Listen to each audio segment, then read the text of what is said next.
ট্যালিতে একদম প্রথম থেকে হিসাব নিকাশ কিভাবে শুরু করব, এর সঠিক রোডম্যাপ বা পথটা কি। আজকের ভিডিওতে আমরা ঠিক এই বিষয়টা নিয়েই আলোচনা করব।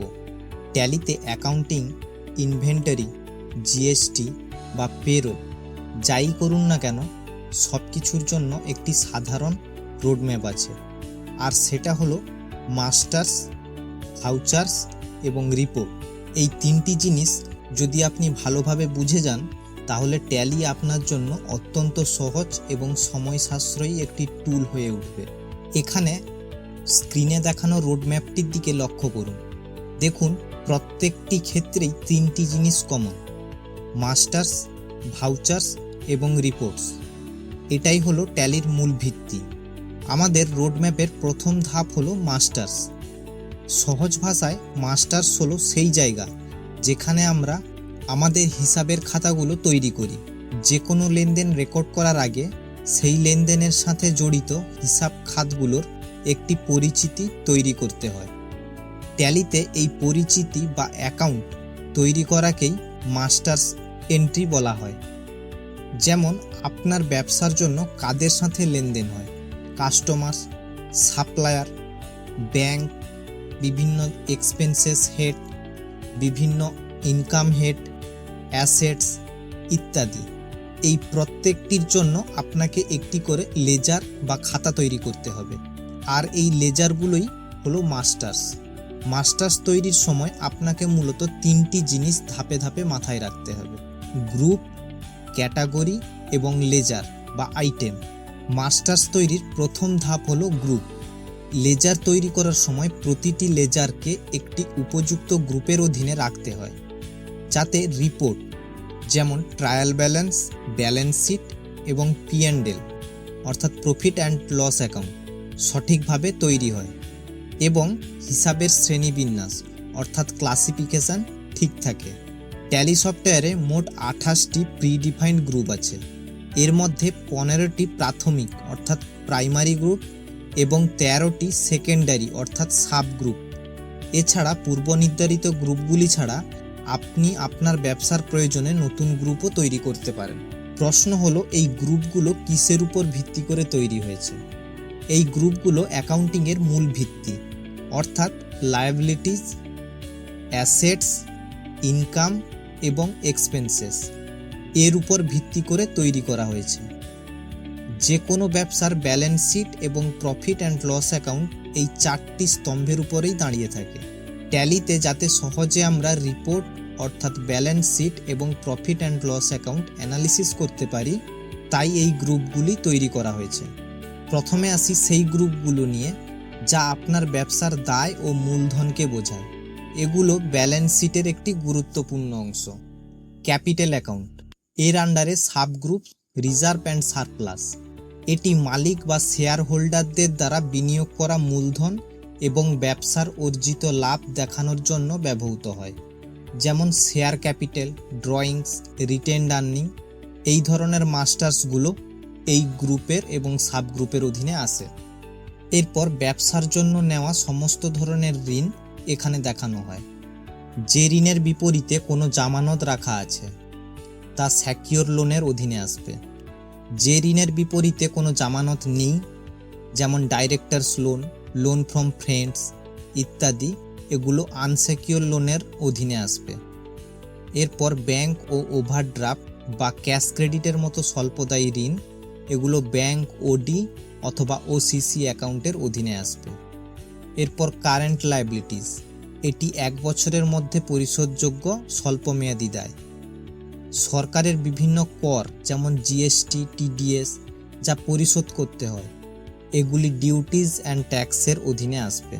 ভবিষ্যতের সম্ভাব্য খরচের জন্য বর্তমান আয়ের থেকে সরিয়ে রাখা টাকা, যেমন প্রভিশন ফর ট্যাক্স, এগুলি প্রভিশনের আন্ডারে আসবে।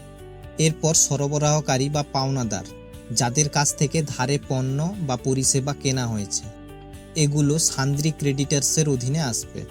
এরপর সাসপেন্স অ্যাকাউন্ট, এটি একটি অস্থায়ী গ্রুপ। যখন কোনো লেনদেনের সঠিক হিসাবের খাত নিশ্চিত হওয়া যায় না, তখন সাময়িকভাবে টাকা এই গ্রুপে রাখা হয়। যদি আপনার ব্যবসার একাধিক শাখা বা বিভাগ থাকে, তবে তাদের মধ্যেকার লেনদেন রেকর্ড করার জন্য এই গ্রুপে রাখা হয়। ব্রাঞ্চ অথবা ডিভিশনস, যদি আপনার ব্যবসার একাধিক শাখা বা বিভাগ থাকে তবে তাদের মধ্যেকার লেনদেন রেকর্ড করার জন্য এই গ্রুপ ব্যবহার করা হয়।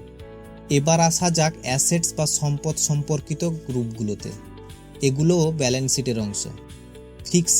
ফিক্সড অ্যাসেটস, দীর্ঘমেয়াদী ব্যবহারের জন্য কোনো স্থায়ী সম্পদ, যেমন land and building, plant and machinery, furniture, computer, vehicles ইত্যাদি, এগুলো ফিক্সড অ্যাসেটস গ্রুপের অধীনে আসবে।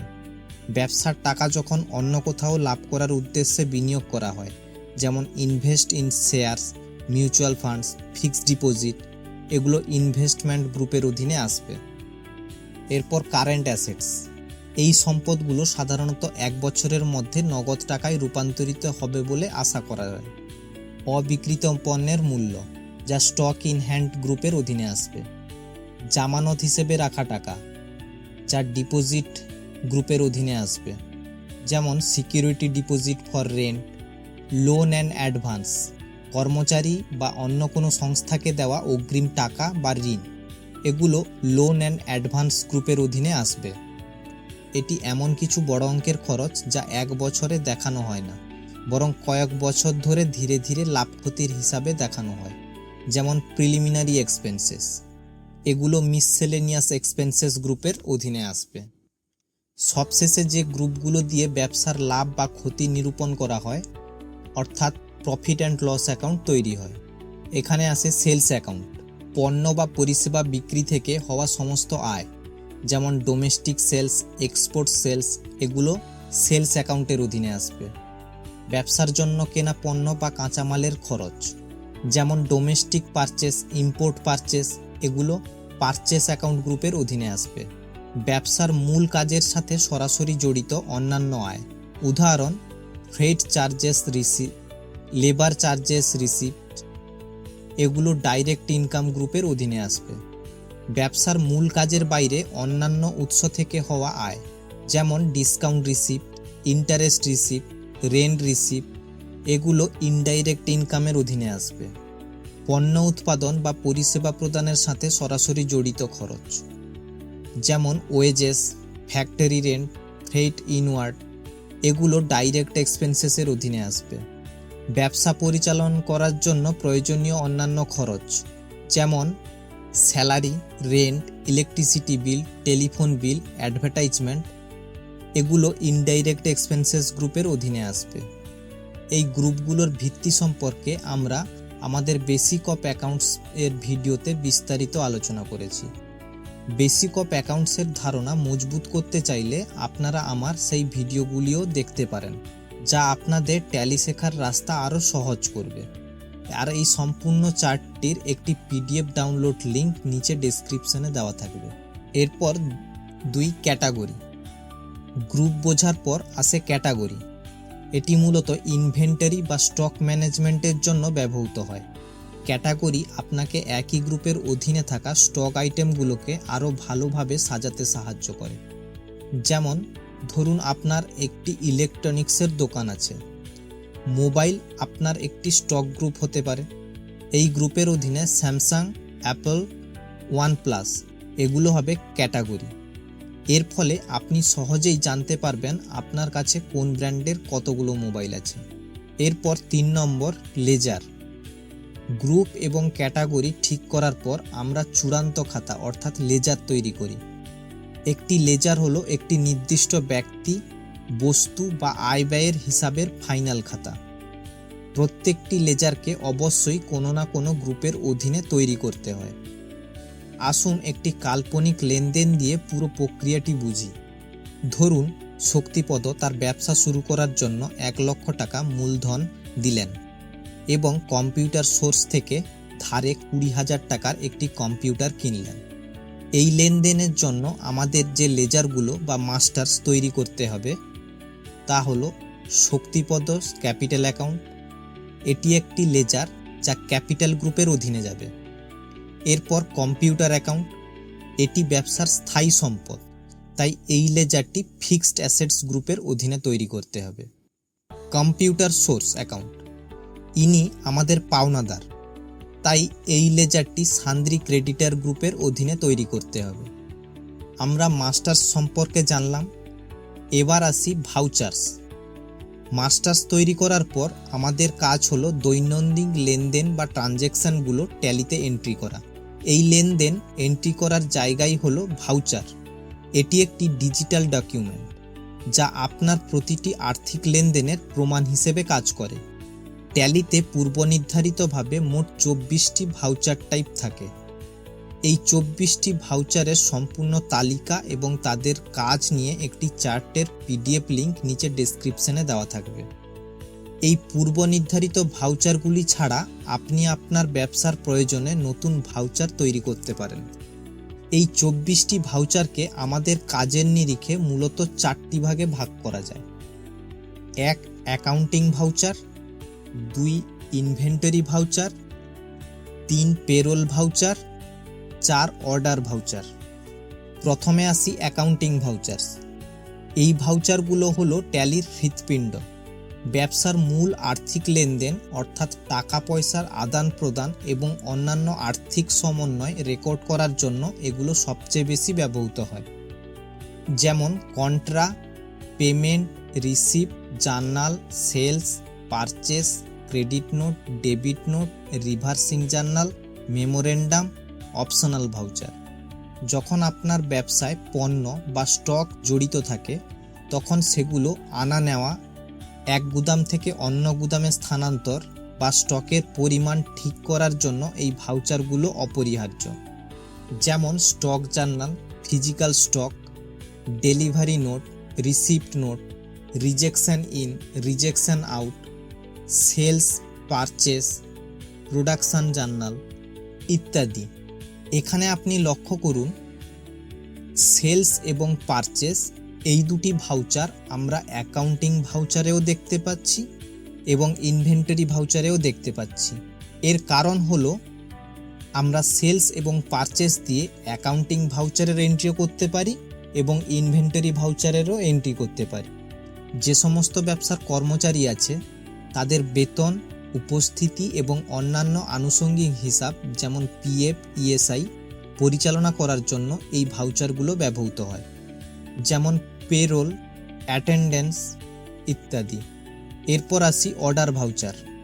এই ভাউচারগুলো সরাসরি আপনার আর্থিক হিসাবে, ব্যালেন্স শিট বা P&L এ প্রভাব ফেলে না, কিন্তু ব্যবসার অর্ডার ট্র্যাক করার জন্য এগুলো অত্যন্ত জরুরি। যেমন sales order, purchase order, job work in order, job work out order ইত্যাদি। চলুন আমরা ভাউচারটি উদাহরণের মাধ্যমে বোঝার চেষ্টা করি। আমরা আগের উদাহরণটি ব্যবহার করব। আমাদের মাস্টার্স তৈরি। এখন আমরা ভাউচার এন্ট্রি করব। প্রথম লেনদেনটিতে শক্তিপদ ব্যবসায় 1 লক্ষ টাকা দিলেন। যেহেতু ব্যবসা নগদ টাকা পাচ্ছে তাই এটি আমরা রিসিপ্ট ভাউচারে এন্ট্রি করব। এখানে ক্যাশ অ্যাকাউন্ট ডেবিট হবে, কারণ ব্যবসায় ক্যাশ বাড়ছে। আমরা জানি ক্যাশ বাড়লে ডেবিট হয়। গোল্ডেন রুলের এবং মডার্ন রুলের নিয়ম অনুযায়ী ক্যাশ বাড়লে ডেবিট হয়, তাই এখানে ক্যাশ অ্যাকাউন্ট ডেবিট হবে এবং শক্তিপদস ক্যাপিটাল অ্যাকাউন্ট ক্রেডিট হবে, কারণ গোল্ডেন রুল অথবা মডার্ন রুলের নিয়ম অনুযায়ী মূলধন অর্থাৎ ক্যাপিটাল বাড়লে ক্রেডিট হয়। দ্বিতীয় লেনদেনটিতে কম্পিউটার সোর্স থেকে ধারে 20,000 টাকার কম্পিউটার কেনা হলো। যেহেতু এটি একটি স্থায়ী সম্পদ ধারে কেনা হয়েছে এবং এখানে নগদ বা ব্যাংকের লেনদেন নেই, তাই এটি জার্নাল ভাউচারে এন্ট্রি করা সবচেয়ে উপযুক্ত। এখানে কম্পিউটার অ্যাকাউন্ট ডেবিট হবে, কারণ আমরা গোল্ডেন রুল বা মডার্ন রুলের নিয়ম অনুযায়ী জানি সম্পদ বাড়লে ডেবিট হয়। এখানে কম্পিউটার একটি সম্পদ, তাই এটি ডেবিট হয়েছে। এরপর কম্পিউটার সোর্স অ্যাকাউন্টটি ক্রেডিট হবে, কারণ আমরা জানি দেনা বাড়লে ক্রেডিট হয়, তাই এখানে কম্পিউটার সোর্স অ্যাকাউন্টটি ক্রেডিট হয়েছে। আমাদের এই ডেবিট এবং ক্রেডিট সম্বন্ধে যদি বিস্তারিত ধারণা পেতে চান তাহলে আমাদের বেসিক অফ অ্যাকাউন্টসের ভিডিওগুলি দেখতে পারেন, যেখানে সহজভাবে ডেবিট এবং ক্রেডিটের ধারণাটি বিস্তারে আলোচনা করা হয়েছে, যেখান থেকে আপনি সহজে এগুলি শিখতে পারবেন। এরপর আসি ভাউচার মোড। আমরা এখন এই যে ভাউচার এন্ট্রি করলাম, এই ভাউচার এন্ট্রি ট্যালিতে মূলত 3 ধরনের মোড আছে। চলুন জেনে নিই এই ভাউচার এন্ট্রির বিভিন্ন মোড কখন ব্যবহার করা হয়। 1 নম্বর সিঙ্গেল এন্ট্রি মোড। এটি মূলত পেমেন্ট, রিসিপ্ট এবং কন্ট্রা এই ভাউচারের জন্য ব্যবহৃত হয়। এখানে আপনাকে শুধু একটি পক্ষের হিসাব দিতে হয়, কারণ অন্য পক্ষ স্বয়ংক্রিয়ভাবে ডেবিট বা ক্রেডিট হয়ে যায়। এটি দ্রুত এন্ট্রি করার জন্য সুবিধাজনক। 2 নম্বর ডাবল এন্ট্রি মোড। এটি অ্যাকাউন্টিংয়ের ঐতিহ্যবাহী ডেবিট এবং ক্রেডিট পদ্ধতি। সব ধরনের ভাউচারে, বিশেষ করে জার্নাল ভাউচার এবং জটিল লেনদেনের জন্য এই মোডটি ব্যবহার করা হয়। 3 নম্বর ইনভয়েস মোড। যখন আপনি কোনো পণ্য বা পরিষেবা সেলস বা পারচেস করেন, তখন এই মোড ব্যবহার করা হয়। এটি একটি চালানের মতো দেখতে হয়, যেখানে আপনি পণ্যের নাম, পরিমাণ, দর ইত্যাদি বিস্তারিতভাবে উল্লেখ করতে পারেন। জিএসটি এবং ইনভেন্টরি ম্যানেজমেন্টের জন্য এটি অপরিহার্য। এরপর আসি রিপোর্টস। আমাদের রোডম্যাপের শেষ এবং সবচেয়ে গুরুত্বপূর্ণ ধাপ হলো রিপোর্ট। আপনি যে মাস্টার্স তৈরি করলেন এবং ভাউচারের মাধ্যমে লেনদেন এন্ট্রি করলেন, তার ফলাফল কী দাঁড়ালো? আপনার ব্যবসার লাভ ক্ষতি কত? কার কাছে কত টাকা পাবেন বা দেবেন? এই সমস্ত প্রশ্নের উত্তর যেখানে পাওয়া যায়, সেটাই হলো রিপোর্ট। ট্যালির সবচেয়ে বড় সুবিধা হলো আপনাকে ম্যানুয়ালি কোনো রিপোর্ট তৈরি করতে হবে না। আপনি শুধু ভাউচার এন্ট্রি করবেন আর ট্যালি স্বয়ংক্রিয়ভাবে এবং রিয়েল টাইমে সমস্ত রিপোর্ট তৈরি করে দিবে। কিছু গুরুত্বপূর্ণ রিপোর্টগুলি হলো balance sheet, profit and loss account, day book, cash and bank book, sales register, purchase register ইত্যাদি। তাহলে ট্যালিতে হিসাব নিকাশ শুরু করার সম্পূর্ণ চক্রটি হলো: প্রথমে লেনদেনের সাথে সম্পর্কিত হিসাবের খাতা বা মাস্টার্স তৈরি করা, তারপর দৈনন্দিন লেনদেনগুলো সঠিক ভাউচার্স ব্যবহার করে এন্ট্রি করা এবং অবশেষে ব্যবসার অবস্থা বোঝার জন্য রিপোর্টস দেখা এবং বিশ্লেষণ করা। আশা করি ট্যালিতে কাজ শুরু করার এই রোডম্যাপটি আপনাদের কাছে এখন পরিষ্কার। এই ভিডিওতে আমরা ট্যালি শেখার মূল রোডম্যাপটি বুঝলাম। পরবর্তী ভিডিওতে আমরা এই রোডম্যাপের প্রথম ধাপ অর্থাৎ অ্যাকাউন্টিং ম্যানেজমেন্ট নিয়ে বিস্তারিত আলোচনা শুরু করব, যেখানে আমরা সরাসরি ট্যালিতে লেজার এবং গ্রুপ তৈরি করে দেখাবো। আপনার শেখার অভিজ্ঞতাকে আরও সমৃদ্ধ করতে এই টপিকটির উপর আমরা তৈরি করেছি একটি সম্পূর্ণ এবং বিস্তারিত প্র্যাকটিস নোট। বিশেষভাবে ডিজাইন করা পিডিএফ ফাইলটি আপনারা নিচে ডেসক্রিপশনে দেওয়া লিঙ্ক ক্লিক করে এখনই ডাউনলোড করতে পারেন। আরও সুবিধার জন্য এই পিডিএফের প্রতিটি টপিকের পাশেই থাকছে কুইক কিউআর কোড বা ডিরেক্ট লিঙ্ক, যা স্ক্যান করে বা ক্লিক করে আপনারা সরাসরি সেই নির্দিষ্ট আলোচনার ভিডিওতে চলে যেতে পারবেন।